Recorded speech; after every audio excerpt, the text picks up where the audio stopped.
بسم الله الرحمن الرحيم، اخواني المتابعين، السلام عليكم ورحمة الله تعالى وبركاته. اليوم في هذا الفيديو راح اوريكم كيف نزيل شعر الانف بالشمع. اول شيء نحتاج قطن الودان، ونحتاج شمع مذوب في الجهاز تذويب الشمع، نفس ما تشوفوها الحين جهاز مذوبين فيه الشمع. نخلي القطن قطن الودان نخليه في الشمع لين يمتلي، ونشيله ونحطه في الخشم. بعد ما نحاول نبرده شوية، يعني ما نحطه مباشرة لأنه حار بيحرق الزبون. أهم شيء في العملية الحين إنه ما ينزل على الشنب.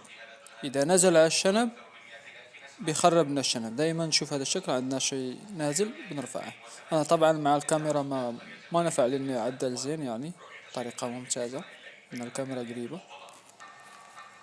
بس هذه هي الطريقة يعني. بس تحاول دائما إنه ما يوصل للشنب. إذا شفت شيء بتقطر بسرعة شيله قبل ما يوصل للشنب. نفس العملية الجهة الثانية الطرف الثاني، نفس ما تشوفون. عندي صعوبة مع الكاميرا.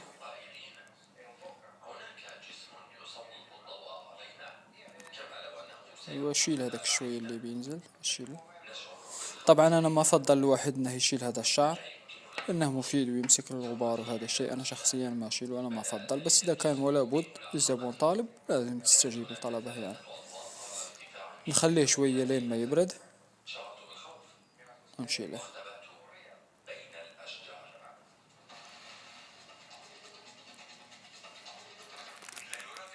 الحين يوم برد بنشيله. شوف هذا الشعر، بنشيل الثاني بعد. هذا الثاني فيه، شفت كيف؟ بس بعده موجود شوية، نشوف نشيك عليها الحين. بعده موجود شوي. بعد ما شفنا انه شوية بعده موجود، الحين بنعيد له نفس العملية. ودايما نحاول ما امكن انه ما يلمس الشنب. اذا لمس الشنب بيتشال هذاك شعر الشنب، بيتخرب الشنب. طبعا اخواني، القناة عليها فيديوهات كثير مهمة، يعني كثير تعليمية، وراح يكون في القادم من الايام فيديوهات ممتازة. ولا تنسونا من الاعجاب، يعني بضغط الاعجاب اذا عجبكم الفيديو، مشاركة. الحين نحط الشمع نفس ما تشوفون، نفس العملية في البداية.